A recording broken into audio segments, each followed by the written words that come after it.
This is the Show Up Show, helping coaches, service providers, leaders, and entrepreneurs to master showing up to build their brand, authority, and grow their business.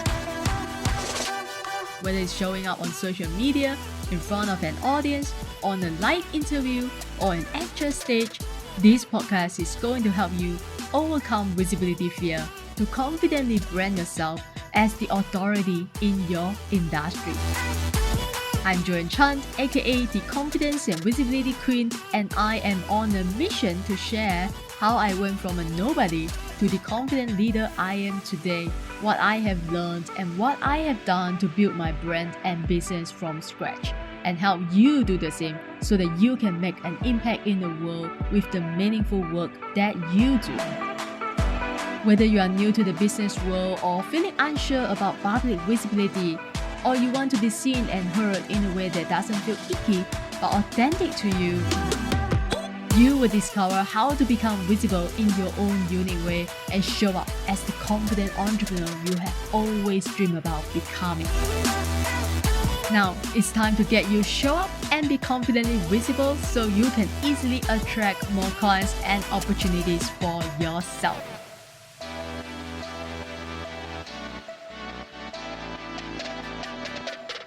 Joining us today is a data strategist at 173 Tech. His background is growth marketing and discovered that he had a bit of a knack for using data to power that and made a career switch.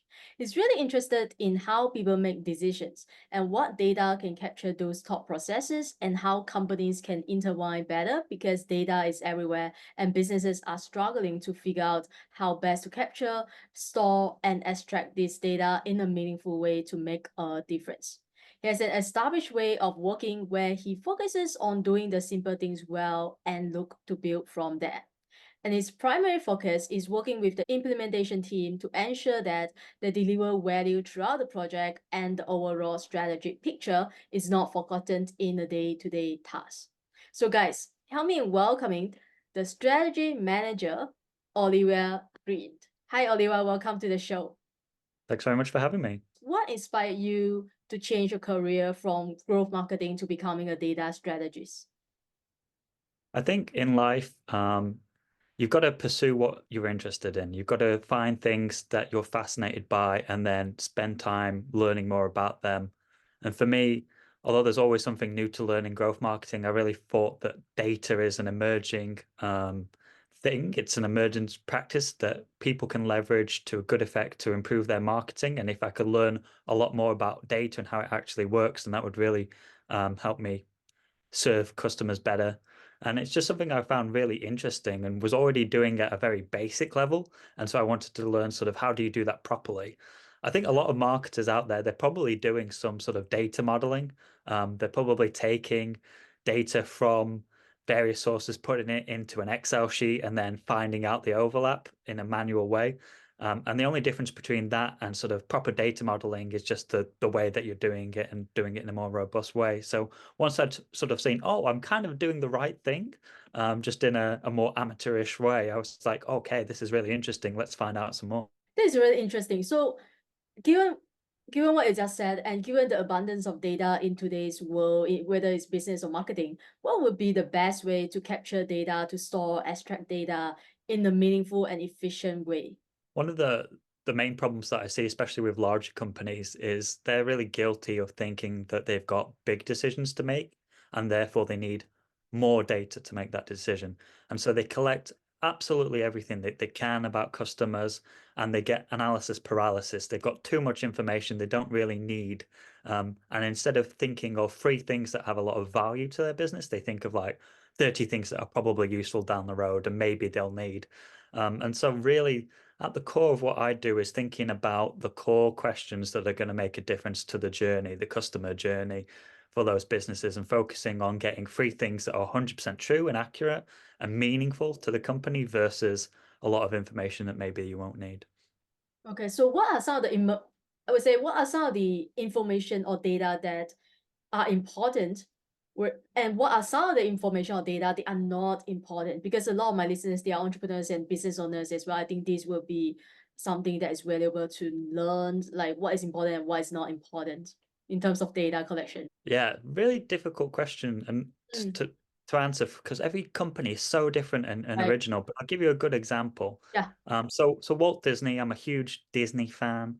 I've got Disney Plus. I've been to the Disney parks. I'm on a lot of their emailing lists, Mhm. and I went to them and said, "Okay, you've got all this data on me. Why haven't I booked a holiday to Disney World? Can you figure it out? Come back next week and tell me." And when we looked at all my interactions, I'm reading every email, I'm clicking on everything, I've got a subscription, all these things that put me in a bracket that said, "Hey, Oliver is definitely going to book a trip." Um, but the reason I wasn't booking a trip was because my wife didn't want to go. And Right. so all this information that they had on me, they weren't asking the core question, which is, who are you going on holiday with? Because from Disney's point of view, there's a lot different messaging between a romantic trip with my wife versus a family vacation, and or a business trip even to there. And so when you start to think about, okay, what are the core questions that are going to make a big difference to the way that we would communicate with Oliver? And what are the key questions that are going to get him down the customer journey a lot quicker? It becomes a lot easier to figure out, well, what data do I need to get? And if you don't have the data on whether I'm married or not, you can ask the question of, who do you want to go with? Put a little survey together. Who is your trip with potentially? And then you'll get that answer and you'll be able to segment a lot easier. Right. Yeah, that's really fascinating. Thanks for providing the example because it really helps me as well to see how data can drive a customer, through your process or drive a lead to becoming a customer eventually, right, down the road. Because it's all about what makes a person tick, right? Because you can keep selling or promoting or marketing your product, but if it's to the wrong people, then they will never become your customers. So I would say, yeah, would you say that the first step is by doing survey or customer surveys or market research to see what your ideal clients they really want to buy from you? Or what would you say is the first step? I think the first step is to understand that whatever journey you've got on paper or in your head is not real. That's not that's not true. Nobody designs these perfect journeys that happen in real life. Yes, go out and talk to your customers and get that market research data. That's a great starting point. Um, but just understand the fact that X doesn't always mean X. Just because somebody's come onto your website doesn't mean that they're going to buy. Just because somebody's put something in a cart doesn't mean that they've got high intent necessarily. Everybody is now very much aware of the fact that, hey, if I put something in a cart and then don't buy, I might get a discount. So people started to do that kind of behavior. And once you understand how people really are looking at your products and stuff and realizing that everybody's got very different intent, that you can't always figure out, then you realize, okay, I need to be a little bit broader in the way that I'm analyzing that. I need to have a customer journey with 4 steps rather than 40 steps. You need to have really clear definitions on where people are on that list and not be able to sort of move somebody from one point to another without that data. So if you've got a sales team, for example, and they've got to hit a certain target, well, make sure that they can't move somebody into the next category unless they've met certain criteria and that kind of thing. So I think the starting point is really appreciating the fact that customers don't think the way that you would like them to think because you're a company and you're always thinking about things from the point of view of your company. And hey, I want to sell somebody this, and therefore the information I need is this. They have their own sort of category journeys in mind, they have their own ways of thinking. And so if you step back and think, well, how do I buy products? What do I actually do? Do I always go onto a website and buy straight away? No, of course not. Is the first thing that I buy always the end thing that I want to buy? Of course not. Typically, if you're dealing with somebody new, you buy a small thing, and then later on, once you've got a bit of trust in that company, you'll probably buy the big thing that you're in the category for. So I'd say the first step, and I know that's a bit of a long, meandering answer, is really just to understand how do people really think versus how you think they think because you're a company and you're trying to sell them something. Yeah. Yeah, I remember talking to another expert on my show before, and he mentioned something like, I mean, we all know that marketing, you have to try to be in your customer's shoes, right? And really see things from their point of view instead of your point of view. I think that's what you're trying to say. I mean, that's what my understanding of what you just said. And of course, it's very difficult, right? Saying it's easier said than done because when you are in your business, it's really hard for you to really like step outside your business and see from another point of view. So I think it's good to talk to some of your customers and really get to know what is in their mind instead of trying to guess, right? Like what is on their mind. Just talk to them. I mean that's what I've been doing. So you mentioned about sales team and working with a team. How do you ensure that? Because I think this is something that you are also good at helping business with, right? How do you ensure that strategy vision, like the big vision, is maintained amidst of day-to-day tasks or challenges of running a business or marketing, and working with a team? I think it's always difficult. I think there's always been historically a gap between marketing and sales, and I actually think that data is the thing that can bridge that gap. Okay. Um, the problem typically is that sales teams, they have their own, they're the rock stars, they get all the credit when something converts. Um, they get all the glory, and the marketing team, sometimes they don't get as much glory, but the marketing team don't have the same pressure as the sales team. So I think maybe step one is that the marketing team should do some sales and the sales team should do some marketing. So they need to swap jobs a little bit so that they can appreciate how the other one works, and they can understand firsthand, if you're talking to clients, okay, in a B2B environment, what those conversations actually like versus the marketing material that you have. So first step is that they should swap jobs a little bit. The second job task or thing in terms of data is make sure that you've got that data aligned so that definitions are in black and white and cemented so that people can't talk about leads and one of them's talking about one thing and one of them's talking about another. If there is a process, as I was talking about before, to get somebody down the funnel that's really concrete and that you can't sort of, oh yeah, this is a hot lead type of thing. It can't be cheated because that can really affect different metrics and the way that you are acting as a company. If you think that there's a certain pivot point in your funnel that people aren't converting, but it's actually just that, you know, people are sort of getting them down there and they're not really at that stage yet.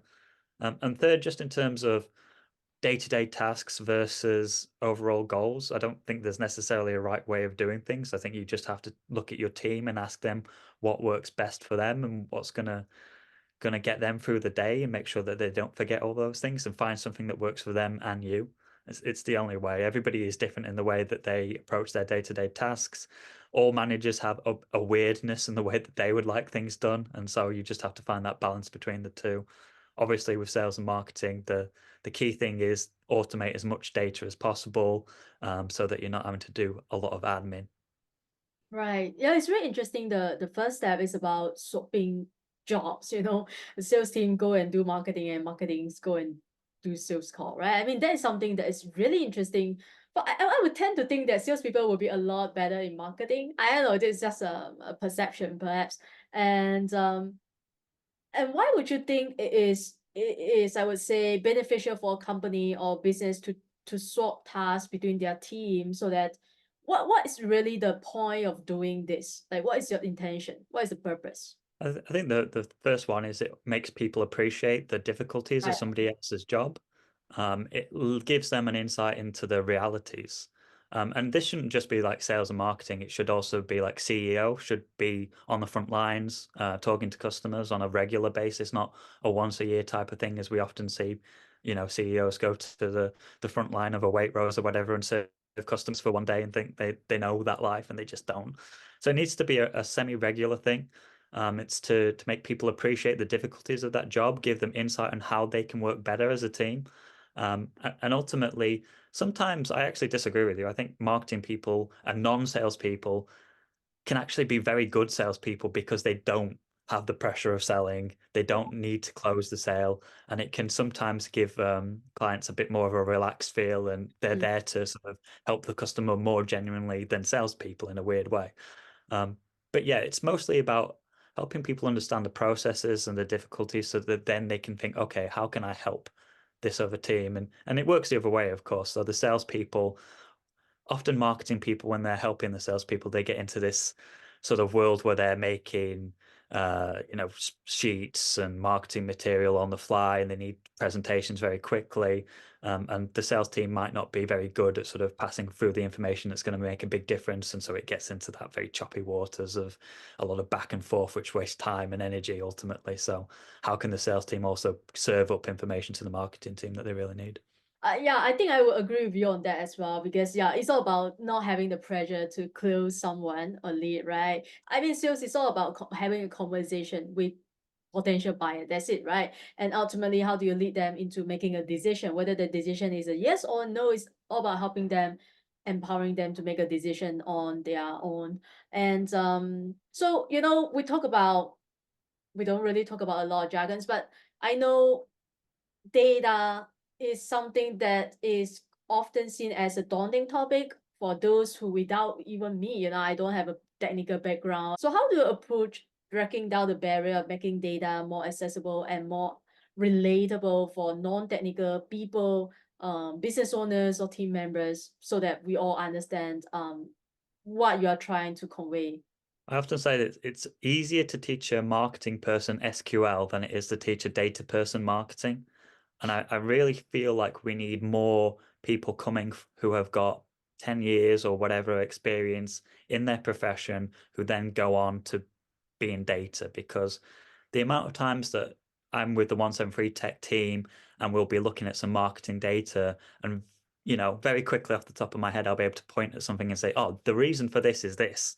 Yeah. And it simply comes from knowing the practicalities around how to put together a campaign and what I'm seeing is the reason for it. And that can only be through experience. And if you don't have that experience, there's always going to be a bit of a barrier for those data people. So I think the first thing is like, it'd be great if more non people from a non-technical background want to go into data. I think that's great. The second thing is that there's so much talk out there for data people around translating things into English, Mhm. into for non-technical people, and everybody talks about it. But I think people are very, very bad at this. The same data engineers who talk about this are the same people who then start talking about data lakes and MMLs and all of this kind of stuff. And as soon as you get into that level of complexity, people do not know what you're talking about. Their Yeah. eyes will glaze over. And unless you are putting things into terms that they really understand, then it's going to be very, very difficult. But perhaps the biggest and easiest thing that data teams can do to sort of bridge that gap and help people understand is to put data in the tools that people are already using. So instead of having a separate tool for visualization, like a dashboarding tool or another tool for this, make your models inside of a CRM. If you've got a churn flag, put that straight into your CRM. If you want to improve uh, an email list or segmentation, put that into your CRM. If you want to improve the algorithm for ads, then put that straight into Google. And you can do that with reverse ETL tools like Census and High Touch very, very easily. It's just basically another ETL process where you're taking model data. So the data team does all the modeling, but then they're feeding it back into programs that people always use, which really lowers the barrier to entry for them. Yeah, I think it's all about integrating the data into their current system, right? Basically. Yeah, awesome. AI has been big the last year, and I'm sure it's going to be bigger this year and onwards, right? So how do you see AI and data? Like, because AI to me and to a lot of people, it's all about research and data, right? Because it's all about collecting data and then just giving it to you. So how can we leverage AI to maximize or optimize our marketing effort to a more sustainable growth in terms of, I mean, in the long term? I have sort of a two-part answer to this. So the first thing is we've had a lot of people asking us about data. A lot of C-suite boards have sort of said, hey, let's do some AI or let's do something along that line. And I have to be honest with you and say like 95% of companies are not ready for it. They do not have the clean data structure to leverage it in a Mm. meaningful way. They don't have the processes in place to leverage it at all. Perhaps they could use an existing tool and try and feed in their data and do something like that. But in terms of companies making their own data tools or AI tools, yeah, it's not happening today. And I don't think it's going to happen in the short term, the next couple of years. A lot of people are under some really misinformed views about how easy these things are, and especially with like large language models. I've had loads of people ask me about chatbots and making those, and although we can do those things today, people are under the impression that with machine learning, you just set it going and it will learn very quickly. And I'm like, well, are you smarter than a machine? To which most people answer yes. If I gave you a book on Mandarin, would you be able to learn Mandarin overnight? No. Okay, so why would a machine that's dumber than you be able to learn language that quickly? These things are not that easy. Longer term, of course, there will be tools to help you develop all of these things, and they will get easier and easier in the next 10 years. But I'm saying for the next couple of years, most companies that are listening today cannot leverage AI and probably shouldn't, because they'll do a bad job of it. In terms of how marketing teams can use AI, there's a really interesting thing that's happening at the moment in terms of third parties and walling off of the internet. So all of the major players, Google, anybody who serves ads, basically, they want to wall off the internet, and basically you have to pay them to get from customers. And if not, you're not going to be able to get a full customer journey. So, for example, Wix. Wix is a DIY company in the UK, and they find that a lot of people they go to DIY stores when they're moving house. Makes perfect sense. So they have a third-party data that they're teaming up with, that is house moving. So when somebody moves house, they can then target ads to those people. Mm. Now, from a strategic point of view, that means that a lot of their new customers are tied into a third party, which at any moment could say, hey, actually, this agreement doesn't work with us. Maybe some new privacy rules come in place that it doesn't work for them. So, in the short term, what I see is that content is becoming extremely cheap. It's Mm. really easy to make images and articles and all of that kind of stuff. So, I see a lot of companies strategically, it makes sense for Wix to make their own sort of house moving tips websites, to make their own referral sites for maybe manning vans and that kind of thing. So think we'll see a lot of third-party websites that are basically just there to collect information in a more friendly way for companies. There are so many trends out there. Okay, since we just embark on a brand new year, what emerging trends that you see, because you have so many years of experience in this industry, in the world of marketing, I would say, in 2024, and how can we as business owners stay ahead of the curve to remain competitive in the industry? There's sort of two major things, and the first one is that there's a competitive edge is going to start shifting in the new year.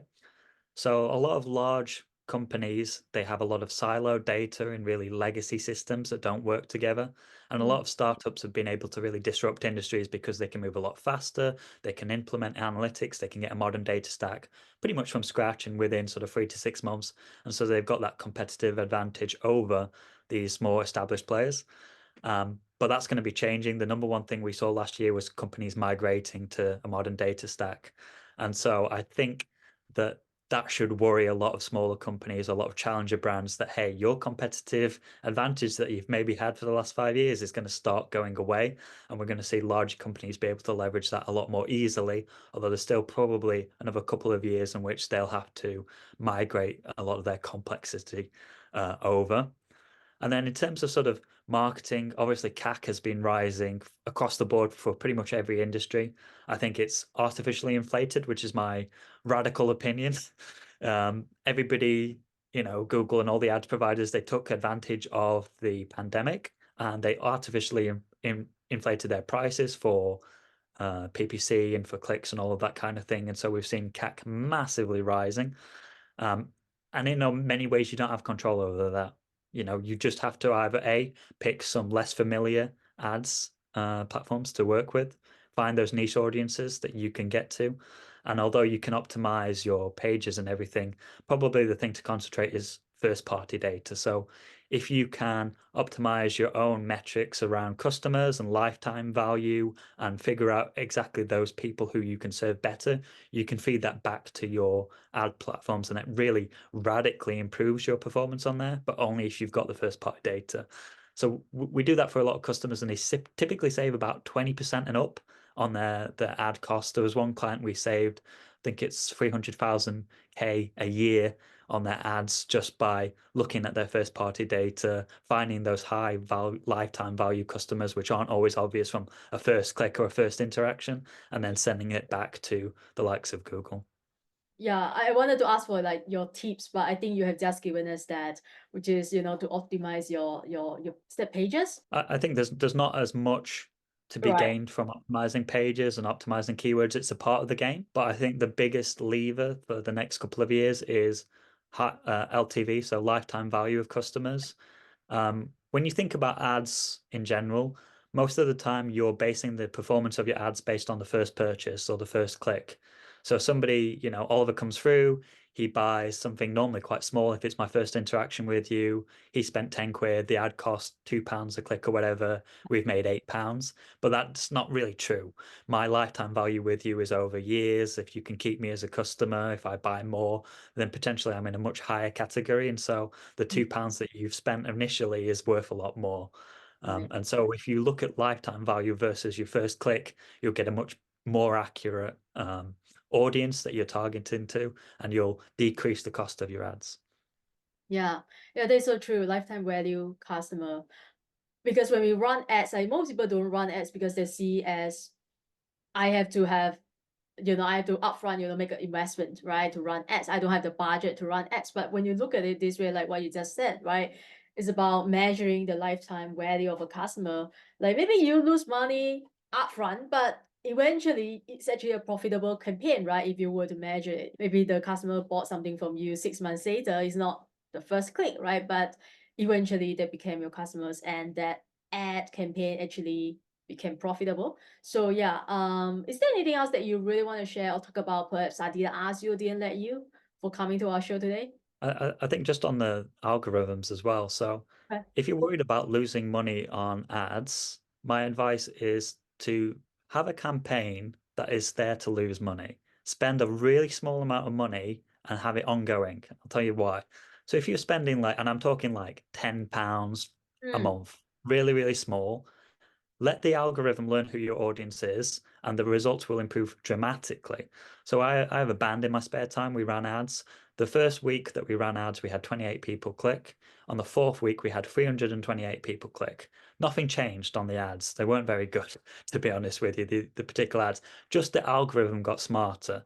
And so if you want to decrease your cost, mm. run something over a long period of time, keep it on, spend a really small amount of money, sort of £100 over a year, and then when you're ready to up your budget, the algorithm will know your audience and you can really increase that with a bit more confidence around, I'm going to get the results because I can see that the algorithm knows who to target now. Wow, that's really interesting. Thanks for sharing that tip, I would say, because it's something that I'm not personally aware of, right? I ran ads before, and based on my experience, I learned that when the click or the CPC or whatsoever is not that great, we will change the copywriting, the headline, things like that, right, to make it better. But now that I learned that, just learn from you that we have to keep it going and let the algorithm picks up and find a better audience for us, right? For the campaign. Is that right? Yeah, certainly. That's probably almost a separate campaign that you're running. Um, Okay. Right. Okay. So when you're ready for that main campaign that you're going to be running and you really want to think about you're optimizing every element of that, Mm. keywords and your landing page and all of that kind of stuff, you have this other ads that's running basically just to train the program there that you've not spent too much money on. And then when you're ready for a full campaign where you really want to spend time and make sure it's right, you've at least got over that learning hump for the ad platform. Right. Well, that is really very insightful. Thank you so much for sharing that. Now, tell my listeners where is the best place to find you and connect with you. With your Instagram, website, or LinkedIn. Like, where is the best place to find you? Yeah, find me on LinkedIn. I think my name comes up. I'm Oliver Gwynne at 173tech, or visit 173tech.com and fill out a contact form, and I'm probably the person you'll end up speaking to. Awesome. All right, guys. I hope you learned a lot from today's episode from our guest today. If you have any questions, you can always leave a comment below and reach out to us, and we will get back to you for sure. And if you want to learn how to launch a podcast, build a raving fans community around your podcast, you can come to our virtual dinner party where you get to meet me, my guests, my community, my clients to mastermind and brainstorm all creative ideas. It's free for you to attend, and there's a choice of dates and time. You just need to go to the show note below. You will find all the links there, including I will put all Oliver's link as well in the show note below. So make sure you visit the show note below and check out all the resources that we have for you today. And until next time, keep showing up. Success doesn't show up for you until you show up and pursue your own success. Hi there, thanks for listening today, and I would love to meet you at our virtual dinner party. Once or twice a month, we come together as a community in a safe and empowering environment to help and support one another in our entrepreneurship journey. So what is a virtual dinner party? A VDP is not a networking event, it's not a teach event, and it's not a webinar where you don't get to talk. I want you to imagine the VDP being a cross between a mastermind, speed dating, and a Tony Robbins event. And most importantly, there is nothing for sale. My goal for you in attending our VDP is to help you build real confidence, gain more visibility for yourself, and build a deeper connection within our community. What is the catch? There isn't one. If you are a coach, consultant, entrepreneur, or podcaster, come and join us for a truly unique and world-class experience. And there is a choice of dates and times for you to attend. To RSVP, just send me a DM on Facebook with the word VDP now.